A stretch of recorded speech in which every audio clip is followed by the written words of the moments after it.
उल्टा उल्टा उल्टा उल्टा उल्टा है, उल्टा है, उल्टा उल्टा उल्टा उल्टा उल्टा है, उल्टा है।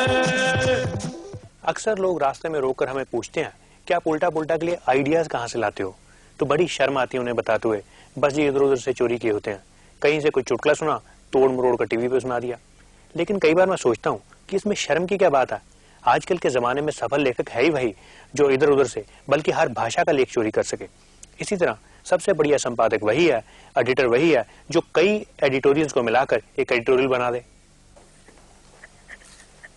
Yes sir. ऐसा करना भाई, वो जरा स्टेनो को भेजना। ठीक है सर। और सुनो। Yes sir. उसे कहना कागज पेंसिल लेके आए, एडिटोरियल लिखवाना है। लेकिन सर अगर एडिटोरियल लिखवाना है तो कागज पेंसिल की क्या जरूरत है? हाँ ये भी ठीक है, तो ऐसा करो उसे बोलो वैसे ही आ जाए। ठीक है सर।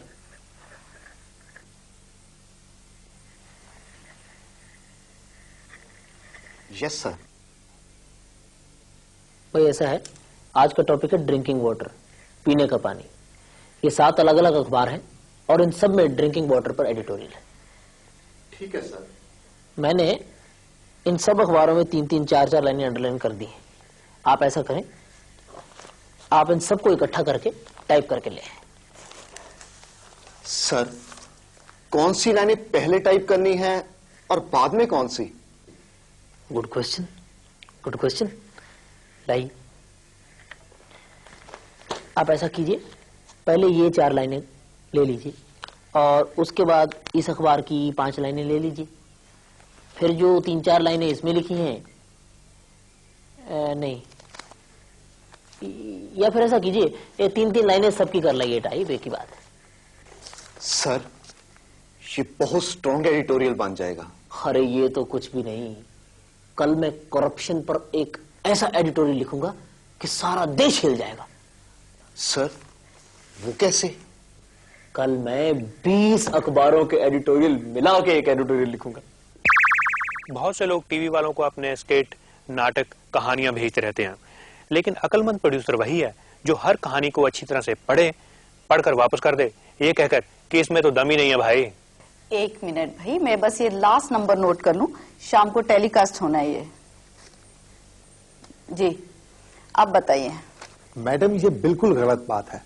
जब मैं 6 महीने पहले आपके पास ये स्क्रिप्ट लेकर आया था तो आपने कहा था कहानी में दम नहीं है, ये ड्रामा टीवी पर चल नहीं सकता, और पिछले सोमवार आपने वही ड्रामा टीवी पर दिखा दिया। कौन सा ड्रामा भाई, कौन सी स्क्रिप्ट? वही मैडम, काला आदमी। काला आदमी? लेकिन सोमवार को तो हमारे यहाँ से मैला आदमी नाटक दिखाया गया और उसकी कहानी मेरी अपनी लिखी हुई थी, उसकी डायरेक्शन भी मैंने ही दी थी। लेकिन मैडम मैं आप पर मुकदमा करूंगा, वो कहानी मेरी लिखी हुई थी, आपने सिर्फ नाम बदलकर अपने नाम से चला दी। आप मुकदमा कर ही नहीं सकते साहब, क्योंकि मुझे पूरा यकीन है कि वो कहानी आपकी लिखी हुई थी ही नहीं। आप कैसे कह सकती हैं? क्योंकि वो कहानी मैंने न्यूयॉर्क के एक मैगजीन में पढ़ी थी। अच्छा, तो आप भी वही मैगजीन पढ़ते हैं? इसी तरह अगर आप फिल्म प्रोड्यूसर हैं, डायरेक्टर हैं, तो आपको हर बार नया म्यूजिक, नया प्लॉट, नई कहानी ढूंढने की कोई जरूरत नहीं। 2-3 फिल्मों को मिलाकर आराम से एक फिल्म बनाई जा सकती है। और फिल्म लाइन की यह खासियत है कि कोई दावा नहीं कर सकता कि यह कहानी मेरी है, क्योंकि आमतौर पर सारी कहानियां एक जैसी होती हैं। हाँ, अगर आप किसी नई कहानी पे काम करना चाहते हैं तो फिर थोड़ी मेहनत तो आपको करनी ही पड़ेगी। तो लीजिए हाजरीन, अब जो अवार्ड दिया जा रहा है वो है इस साल का कला कलंक फिल्म अवार्ड, यानी कि इस साल के बेहतरीन प्रोड्यूसर डायरेक्टर का अवार्ड। और उसे पाने वाले खुश नसीब हैं मशहूर निर्माता निर्देशक अब्दुल हफीज खान।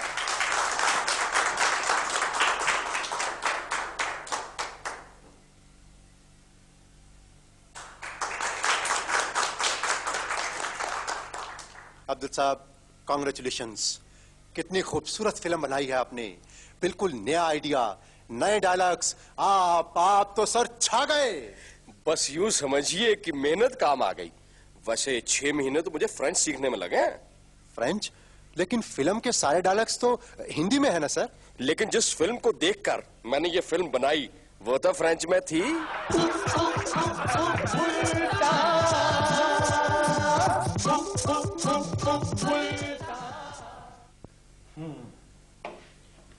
मेरा शक ठीक निकला, आपके कंधे की हड्डी में फ्रैक्चर है।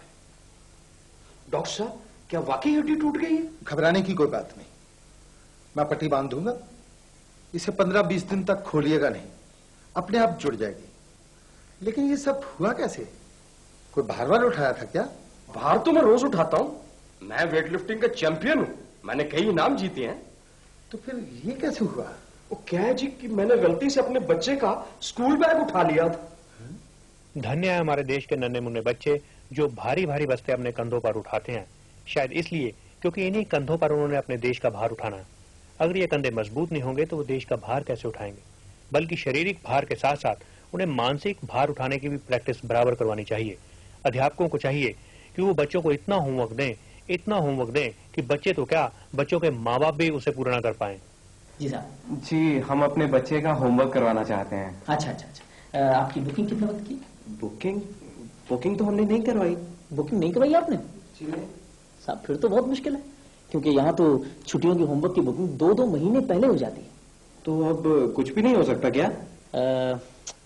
आप ऐसा कीजिए, साउथ दिल्ली में पता कीजिए, वहां भी हमारी एक ब्रांच है, हो सकता है वहां आपको एक आध चांस मिल जाए। क्या आपकी होम सर्विस नहीं है? होम सर्विस भी है जी। उसके क्या चार्जेस हैं? मैडम उसके charges 200 rupees per subject. Charges बड़े हाई है। वेल मैडम आप देखिए, होमवर्क भी तो आजकल कितना मिलता है बच्चों को। आप इन्हें देख रही? नहीं, मैं सोच रही थी ये कौन है? ये 1 घंटा किसी बच्चे का मैथमेटिक्स का होमवर्क करवा के आए। अच्छा। और अब 4 घंटे तक इनका सर दबाना पड़ेगा। है? बल्कि स्कूल वालों को चाहिए कि वो सिलेबस और टाइम टेबल को इस ढंग से बनाए कि बच्चों को सारी की सारी किताबें रोज स्कूल लानी पड़े। अगर गलती से एक भी किताब वो घर भूल आए तो बरस पड़िए। हिंदी की किताब तुम फिर नहीं लेकर आई। तुम्हें कितनी बार कहा है कि पढ़ाई में सीरियस हो जाओ, लेकिन तुम्हारे कान पे जू तक नहीं सरकती। अब खड़े रहो क्लास के बाहर। Sorry madam. सॉरी कहने से तुम पास नहीं हो जाओगी। मैडम मैं पास होने की पूरी कोशिश करूंगी। जो बच्चा क्लास में पूरी किताबें ही नहीं लेकर आ सकता वो पास खाक होगा। मैडम लेकिन इस बैग में और किताबें आती ही नहीं। इतना छोटा तुम्हारा बैग है, कहाँ से आएंगी किताबें? हैं? ये और छोटा बैग। भारी बस्तों का सबसे बड़ा फायदा ये होगा कि अगर आपका लाडला डॉक्टर या इंजीनियर ना भी बन पाए, कम से कम पुलिस जरूर बन सके। पापा कहते थे बड़ा नाम करेगा, बेटा हमारा ऐसा काम करेगा, मगर ये तो कोई न जाने कि मेरी मंजिल है कहाँ।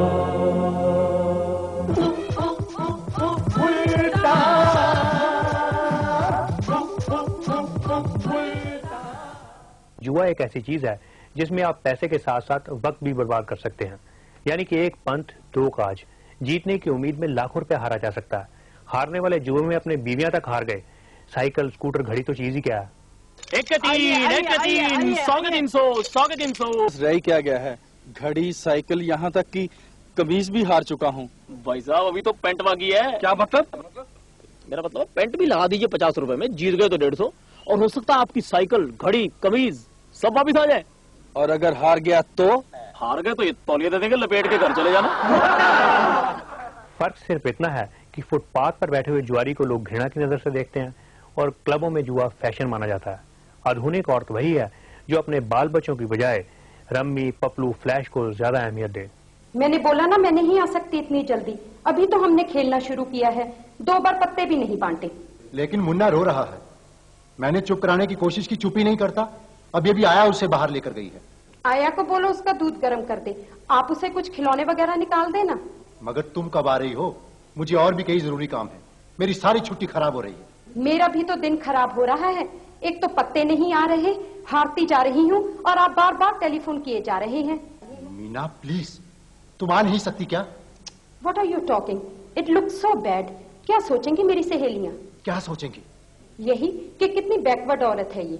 3000 हार गई तो उठकर चली गई। इसी तरह हॉस्टल में विद्यार्थियों को पाइथागोरस थ्योरम समझ आए ना आए, न्यूटन लॉ उनकी खोपड़ी में पड़े न